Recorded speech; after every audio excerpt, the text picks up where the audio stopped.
आप सभी साथियों को मेरा प्यारा सा नमस्कार।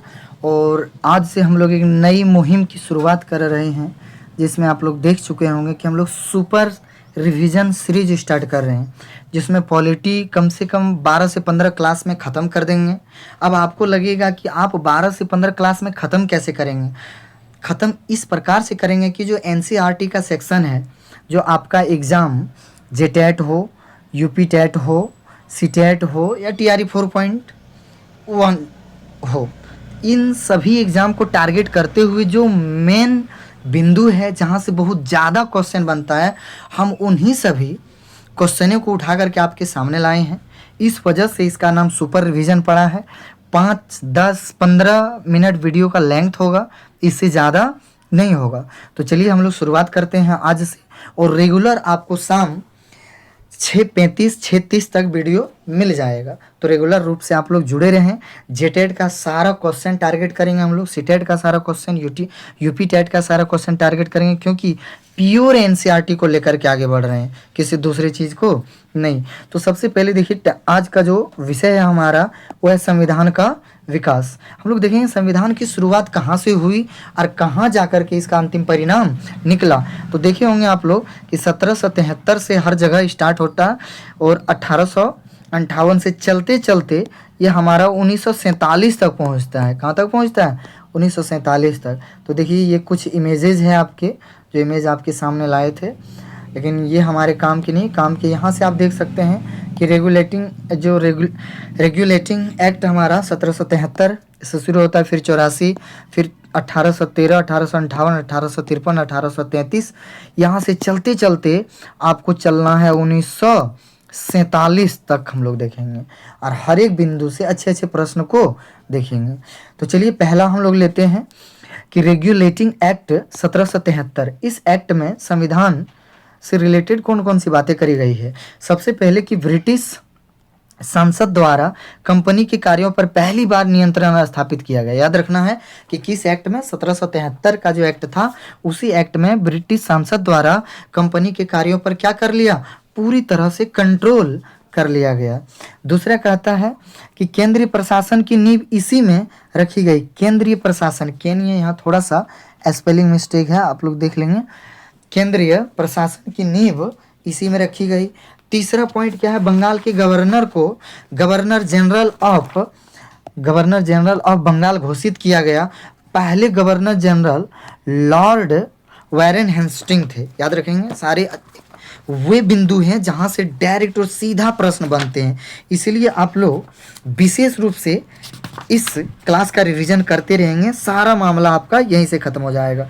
चलिए चौथा बिंदु हम लोग देखते हैं कि गवर्नर जनरल के साथ 4 सदस्यीय परिषद 1774 में कलकत्ता में सुप्रीम कोर्ट की स्थापना के लिए बिठाया गया, जिसमें मुख्य न्यायाधीश कौन, सर एलिजा इम्पे, कौन थे सर एलिजा इम्पे इसके मुख्य न्यायाधीश थे, चीफ जस्टिस थे। अगला कहता है कंपनी के कर्मचारियों को निजी व्यवहार रिश्वत लेने से रोका गया। यानी कंपनी के जितने कर्मचारी थे, यहाँ एक के रहेगा, कंपनी के जितने भी कर्मचारी थे सबको निजी व्यवहार से एकदम डायरेक्टली एफर्स किया गया कि सीधा रिश्वत लेने से उसको क्या कर दिया गया, रोक दिया गया। नेक्स्ट देखिए, अब हम लोग चलते हैं इसके सेकेंड पार्ट में। सेकेंड पार्ट हमारा कहता पिट्स इंडिया एक्ट 1784। पहला था रेगुलेटिंग एक्ट, पहला क्या था, रेगुलेटिंग एक्ट था 1773। अब हमारा ये यहाँ से हटाइए, यहाँ लिख देते हैं 1773। अब हम लोग देख रहे हैं second part, Pitt's India act 1784। Pitt's India act 1784, यहीं से दोहरा शासन शुरू हुआ। याद रखेंगे, इसी एक्ट से क्या हुआ, दोहरा शासन शुरू हुआ, जिसमें पहला क्या बता रहा है कि बोर्ड ऑफ कंट्रोल, यानी राजनीतिक मामले में बोर्ड ऑफ कंट्रोल की स्थापना हुई। कोर्ट ऑफ डायरेक्टर्स यानी व्यापारिक मामले के लिए, ये दोनों आपका स्थापित किया गया। कहता भारत पर ब्रिटिश संसद का प्रत्यक्ष नियंत्रण, एक्ट ऑफ सेटलमेंट 1781 भी यहीं से शुरू हुई। यहाँ क्या देखे हम लोगों ने कि बोर्ड ऑफ कंट्रोल की स्थापना हुआ राजनीतिक मामले के लिए और व्यापारिक मामले के लिए कोर्ट ऑफ डायरेक्टर्स की स्थापना हुआ। अब कहता भारत पर ब्रिटिश संसद का प्रत्यक्ष नियंत्रण इसी एक्ट से शुरू हुआ। कौन सा एक्ट, नाम देख लीजिए ऊपर, पिट्स इंडिया एक्ट के थ्रू कानून स्थापित हुआ। अब आगे देखिए, कहता एक्ट ऑफ सेटलमेंट 1781। हम लोग किसको देखेंगे, एक्ट ऑफ सेटलमेंट 1781। इसमें क्या कहता है कि 1773 के अधिनियम की कंपनियों को दूर किया गया, कमियों को, सॉरी कंपनियों नहीं, 1773 के अधिनियम की जो कमियां थी, यानी उस अधिनियम में जो कमियां रही वो 1781 में क्या कर दिया गया, दूर किया गया। एक तरह से इम्प्रूवमेंट लाया गया किसमें, 1700।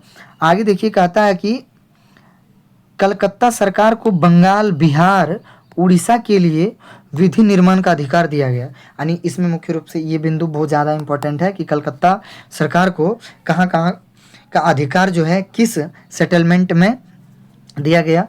तो जो हमारा एक्ट ऑफ सेटलमेंट 1781 था, उसी के दौरान दो चीज़ें मुख्य रूप से की गई। एक 1773 में जो कमी रह गई थी उसको सुधार किया गया। दूसरा नंबर, बंगाल, बिहार, उड़ीसा के लिए कलकत्ता सरकार को, किसको, कलकत्ता सरकार को वो पूर्ण अधिकार दे दिया गया, जिसके थ्रू वो क्या कर सकता है कि अपने अधीन लेकर के उसके विधि विधान के लिए सारे नियम कानून तैयार कर सकता। अब इसके बाद हम लोग देखेंगे चार्टर्ड एक्ट 1813, चार्टर्ड एक्ट 1813 देखेंगे। तो पहला हम लोग देखे कि रेगुलेटिंग एक्ट देखे 1773, फिर दूसरा देखे पिट्स इंडिया एक्ट 1784 और तीसरा देख रहे हैं चार्टर्ड एक्ट 1813।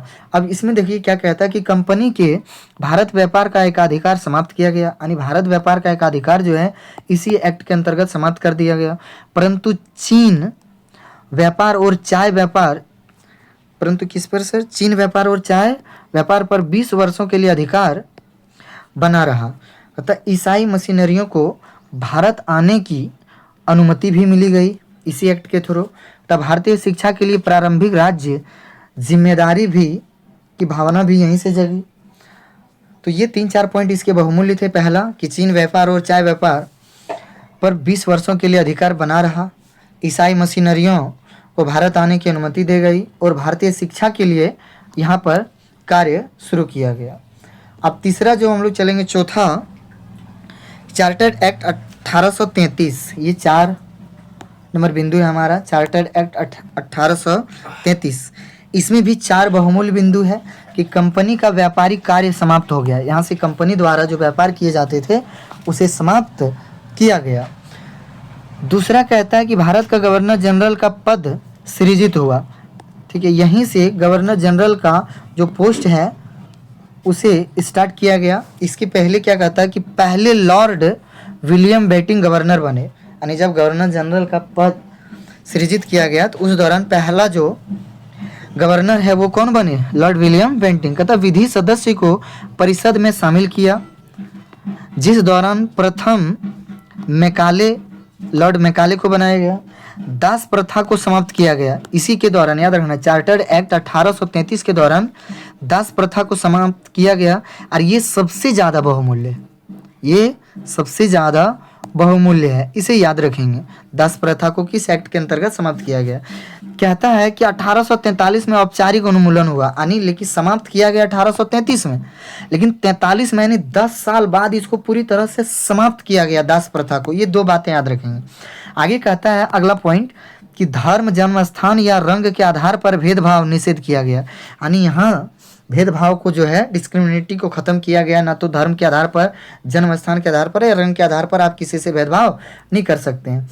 अगला कहता है कि प्रथम विधि आयोग, लॉ कमीशन का गठन किया गया। इसी के दौरान याद रखेंगे कि चार्टर्ड एक्ट 1833 के दौरान ही प्रथम विधि आयोग का गठन किया गया, जिसके पहला अध्यक्ष लॉर्ड मैकाले थे। कब किया गया, 1834 में, यानी 1 साल बाद सर, इसी के दौरान। अगला हम लोग अब देखते हैं क्या है, चार्टर्ड एक्ट 1853। चार्टर्ड एक्ट 1853 देखते हैं। तो इसके दौरान भी ज़्यादा नहीं, 3 बिंदु बहुमूल्य है। ये चार्टर्ड एक्ट 1853 का जो मेन बहुमूल्य बिंदु है कि प्रतियोगी परीक्षा यानी कॉम्पिटिटिव एग्जाम द्वारा सिविल सेवाओं में भर्ती 1854 से शुरू किया गया। याद रखना, इसी के दौरान हमारा जो सिविल सेवा की परीक्षा होती है वो परीक्षाएं शुरू की गई। और कहता 1854 में मैकाले समिति के द्वारा से इसका शिलान्यास किया गया।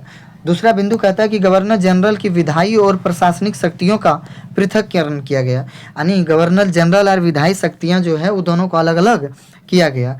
तीसरा कहता है परिषद में 6 विधान पार्षद जोड़े गए, और जो परिषद था उसमें कितने विधान पार्षद जोड़े गए? 6। ये 3 काम किसके अंतर्गत किया गया? चार्टर्ड एक्ट 1853 के अंतर्गत। अब अगला हम लोग देखेंगे भारत शासन अधिनियम 1858। ठीक है, क्या देखेंगे हम लोग? भारत शासन अधिनियम 1858।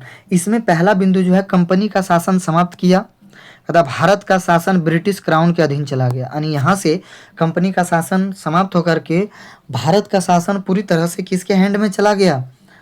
ब्रिटिशों के हैंड में चला गया। अब आगे देखेंगे, नेक्स्ट बिंदु है इसका कि secretary of state for India का पद सृजित किया यहीं पर, तथा ब्रिटिश सांसद के प्रति उत्तरदायी थे। ये किसके प्रति उत्तरदायी थे? ब्रिटिश सांसद के। और कौन सा पद सृजित किया गया? Secretary of state for India. आगे सर कहता है तीसरा और बहुमूल्य बिंदु की 15 सदस्यीय भारतीय परिषद की भी स्थापना इसी एक्ट के तहत हुई। आगे देखते हैं कि गवर्नर जनरल का पदनाम बदलकर व्यवसाय वायसराय किया गया। गवर्नर जनरल का पद जो है किसके अंतर्गत? ये भारत शासन अधिनियम 1858 के अंतर्गत बदल करके क्या कर दिया गया? वायसराय कर दिया गया। और पहला जो वायसराय बना हमारे भारत का वो लॉर्ड कैनिंग बना। मुगल सम्राट का पद भी यहीं से खत्म कर दिया गया, यानी जो हमारे यहाँ राजाओं महाराजाओं का शासन था उसे भी, यानी भारत शासन अधिनियम 1858 से समाप्त कर दिया गया। अब आगे हम लोग देखते हैं, आइए सर। अगली एक्ट हमारे भारतीय परिषद अधिनियम 1861 है। तो इस दौरान हम लोग देखेंगे कि वायसराय की पहली बिंदु जो है, वायसराय की विस्तारित कार्यकारी परिषद में भारतीय सदस्यों को शामिल किया गया। और बहुमूल्य पॉइंट जो है वो एग्जाम की दृष्टि से जो इम्पोर्टेंट है वो ये है कि विधायी परिषद की स्थापना केंद्र व प्रांतों में किया गया। किसके दौरान? याद रखेंगे, भारतीय परिषद अधिनियम 1861 के दौरान। आगे देखिए क्या कहता है कि विधायी कार्य पुनः आरंभ हुआ 1857 के बाद बंद थे, यानी 1857 से ही विधायी कार्य बंद थे, उसे पुनः आरंभ किया गया। किसमें? जल्दी बताइए। ये भारतीय परिषद अधिनियम 1861 के दौरान।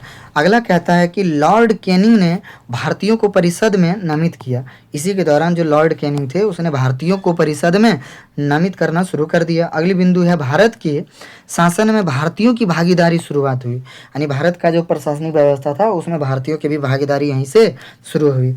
अब अगली बार देखते हैं क्या है अगला बिंदु हमारा कि भारतीय परिषद अधिनियम 1892। अब यानी अगला जो है पड़ा वो हमारा 1892 है परिषद अधिनियम, वो देखते हैं। इसमें भी 4 बिंदु हमारा बहुमूल्य। पहला, अप्रत्यक्ष चुनाव प्रणाली की शुरुआत हुई।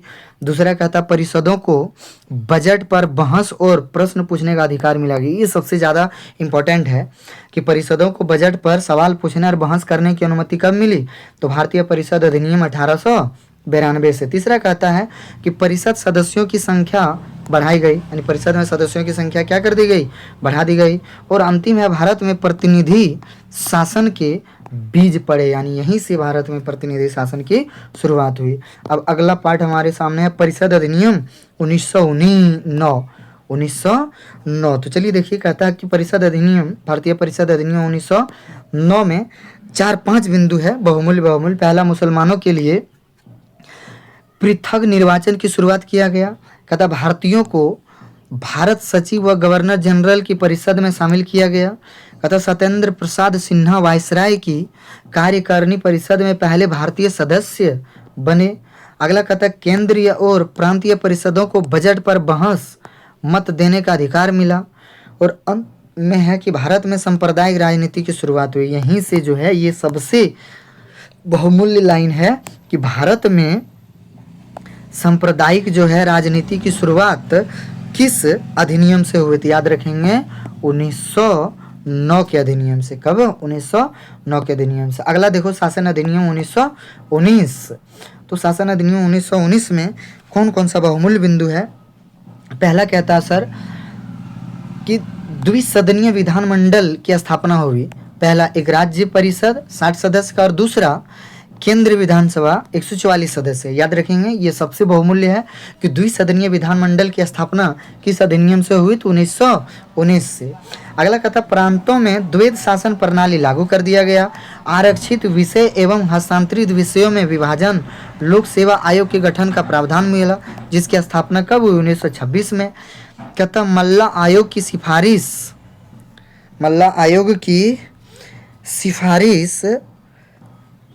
करके कहता राय को बेटों और अध्यादेशों, वीटों और अध्यादेशों में जारी करने की शक्ति मिली। एंड कहता पहली बार महिलाओं को मताधिकार प्राप्त हुई सर।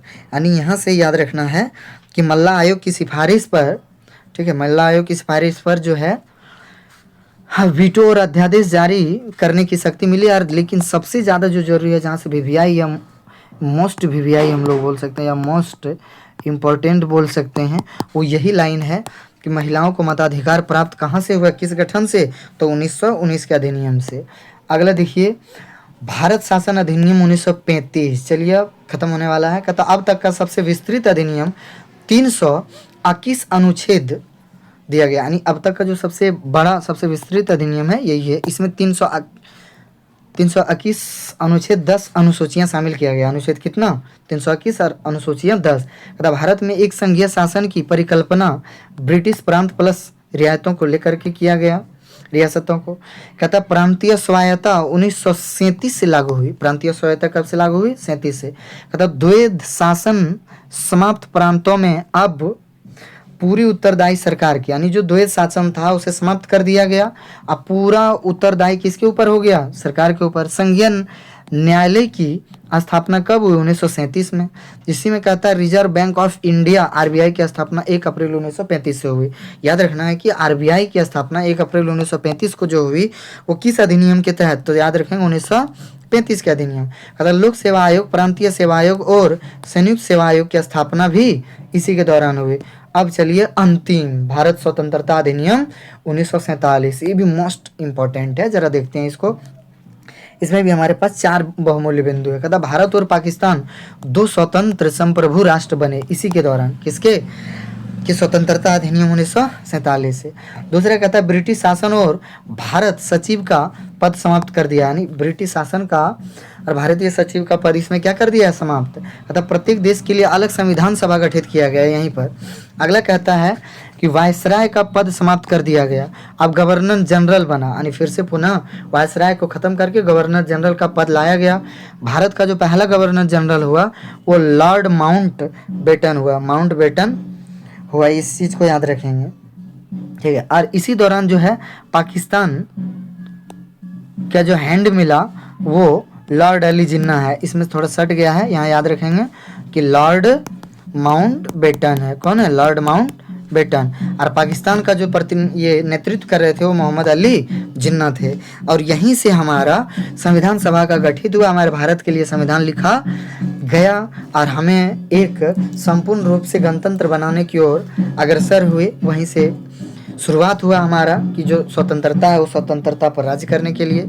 अब अगला जो पार्ट हम लेकर के आएंगे वो संविधान सभा, याद रखेंगे कॉन्स्टिट्यूशन असेंबली लेकर के आएंगे। तो अगली कक्षा के लिए आप इस चैनल को सब्सक्राइब करके रखें, इसे जुड़ करके रखें। हमारे साथ इतनी देर बनने के लिए आपको धन्यवाद। क्योंकि अगली क्लास में हम 2 पार्ट लेकर के आएंगे। पहला पार्ट संविधान सभा और दूसरा पार्ट भारतीय संविधान के मुख्य स्रोत। बहुत ज़्यादा इंपॉर्टेंट है। 15 से 17 क्लास में आपका हम पॉलिटी खत्म कर देंगे, जो सारा का सारा जेटेट के क्वेश्चन यहीं से आएगा। तो चलिए फिर मिलते हैं अगली क्लास, तब तक के लिए धन्यवाद।